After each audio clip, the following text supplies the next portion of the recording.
கிறிஸ்துவுக்குள் மிகவும் பிரியமான தெய்வ பிள்ளைகளை, பரலோகமன்னா நிகழ்ச்சியின் மூலம் உங்களை சந்திப்பதில் என் இருதயம் கர்த்தருக்குள் மிகுந்த மகிழ்ச்சி அடைகிறது.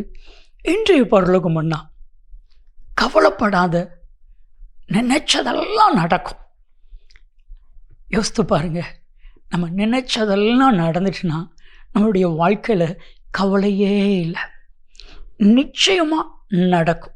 வேதம் சொல்லுது, யோபு 42:2, தேவரீர் சகலத்தையும் செய்ய வல்லவர், அவர் செய்ய நினைத்தது ஒன்றும் தடைபடுவது இல்லை. ஆண்டவர் உங்களுக்கு என்னெல்லாம் செய்யணும்னு நினச்சிருக்கிறாரோ அதையெல்லாம் நடக்கும். நான் சொல்ல எல்லாரும் ஆமீன்னு சொல்லுவீங்களா? கர்த்தர் உங்களை உயர்த்துகிறதை எந்த மனுஷனாலும் தடுக்க முடியாது. கர்த்தர் உங்களை ஆசீர்வதிக்கிறதை எந்த மனுஷனாலும் தடுக்க முடியாது. கர்த்தர் உங்களை உயர்த்துகிறதை எந்த பிசாசாலையும் தடுக்க முடியாது. கர்த்தர் உங்களை ஆசீர்வதிக்கிறதை எந்த பிசாசின் கிரியைகளாலும் தடுக்க முடியாது. ஆண்டவர் உங்களை ஆச்சரியமும் அற்புதமாய் நடத்த போகிறார். கலங்காதீங்க, கலங்காதீங்க. என் அன்பானவர்களே, இன்னைக்கு நீங்கள் நினச்சதெல்லாம் நடக்கும். எபேசியரின் புத்தகம் 3:20 அப்போஸ்தலனாகிய பவுல் எபேசு திருச்சபைக்கு எழுதுகிற ஒரு மாபெரும் உன்னதமான ஒரு வாக்கு தத்தத்தை பார்க்க முடிகிறது. சொல்கிறாரு, நீங்கள் நினைப்பதற்கும் நீங்கள் வேண்டிக் கொள்கிறதற்கும் மிகவும் அதிகமாக உங்களுக்குள்ளே கிரியை செய்கிற வல்லமையின்படி உனக்கு கிரியை செய்ய வல்லவராகிய அவருக்கு மகிமை, துதி, கனம், புகழ் எல்லாம் உண்டாவதாக. அப்போது கவலைப்படாதீங்க, நீங்கள் நினச்சதெல்லாம் கர்த்தர் நடத்தி கொடுக்க போகிறார். ஒரு சகோதரர் என்கிட்ட சொன்னார், நான் நினைக்கிறது ஒன்று, நடக்கிறது ஒன்று பிரதர். அப்படி தான் என் வாழ்க்கை இருந்துச்சு. நான் ஏதாவது ஒரு காரியம் நினச்சாலே அது நடக்கவே நடக்காது. நான் சில நேரத்தில் நினச்சி இது நடக்க போகுதுன்னு சில பேர்கிட்ட சொல்லியிருக்கிறேன், ஆனால் நடக்கவே நடக்காது.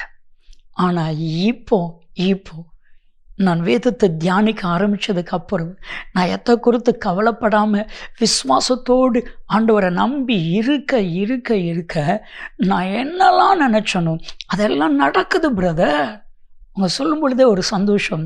சொன்னால் என் பிஸ்னஸில் கடன், ஆனால் நான் நினச்சேன் கடனே இல்லாமல் பிஸ்னஸை கர்த்தர் கொண்டுட்டு போனால் எப்படி இருக்கும்னு நினச்சேன். நடந்துச்சு. என் கடனை எல்லாம் கர்த்தர் மாற்றினா. இப்போது மற்றவங்களுக்கு உதவி செய்கிற அளவுக்கு என்னுடைய பிஸ்னஸை ஆசீர்வதிச்சிருக்கிறாரு. ஏன் கவலைப்படணும்? என் தேவன் சர்வ வல்லமையுள்ள தேவன். என் அன்பு தேவ பிள்ளைகளே, நீங்கள் விசுவாசிங்கன்னா கர்த்தருடைய மகிமையை காண முடியும். யோவான் 11:40 சொன்னது போல கவலைப்படாதீங்க, நீங்கள் நினைச்ச காரியம் எல்லாம் நடக்கும். வேதம் சொல்லுது, பிலிப்பியர் 4:6-7 ஒன்றுக்கு கவலைப்படாமல் எல்லாவற்றையும் குறித்து ஸ்தோத்திரத்தோடு கூடிய ஜபத்தினால் தேவனுக்கு தெரியப்படுத்துங்கள். அப்பொழுது எல்லா புத்திக்கு மேலான தெய்வ சமாதானம் உங்கள் சிந்தையையும் உங்கள் இருதயத்தையும் கிறிஸ்து இயேசுவுக்குள் காத்துக்கொள்ளும். நம்ம நினைக்கிறோம்ல, நம்முடைய சிந்தையில் நினைக்கிறோம்ல, நம்முடைய இருதயத்தில் நினைக்கிறோம்ல, அது நடக்காததுனால தானே பிரச்சனை. இப்போ நீங்கள் சொல்லுங்கள், ஆண்டவரே எனக்கு இதெல்லாம் நடக்கட்டும் சொல்லி பாருங்கள், நடக்கும். நான் சொல்லட்டுமா? எல்லாரும் ஆமென் சொல்லுவீங்களா? உங்கள் சந்தோஷம் நிறைவாயிருக்கும்படி கர்த்தர் உங்களுக்கு எல்லாவற்றையும் நடத்தி கொடுக்க போகிறார். யோவான் 16:24 வாசித்து பாருங்க. என் நாமத்தினால் ஒன்று கேட்கவில்லை, நீங்கள் கேளுங்கள், உங்கள் சந்தோஷம் நிறைவாயிருக்கும்படி பெற்றுக்கொள்வீங்க. உங்கள் சந்தோஷம் நிறைவாயிருக்கும்படி எல்லாம் நடக்கும். கவலைப்படாதீங்க. ஜெபிக்கலாமா? அன்பின் பரலோக பிதாவே, உடைய அன்பு பிள்ளைகள் நினைத்த காரியங்கள் எல்லாம் நடக்கட்டும் ஆண்டவரே. இதுவரை நடக்காத காரியங்கள் எல்லாம் நடக்கட்டும். இயேசு கிறிஸ்துவின் நாமத்தில் ஜெபிக்கிறோம் ஜீவனுள்ள பிதாவே, ஆமென், ஆமென். கவலைப்படாதீங்க, எல்லாம் நல்லபடியாக நடக்கும். நன்மையும் கிருபையும் ஆசீர்வாதங்களும் நிச்சயமாய் உங்களை தொடரும்.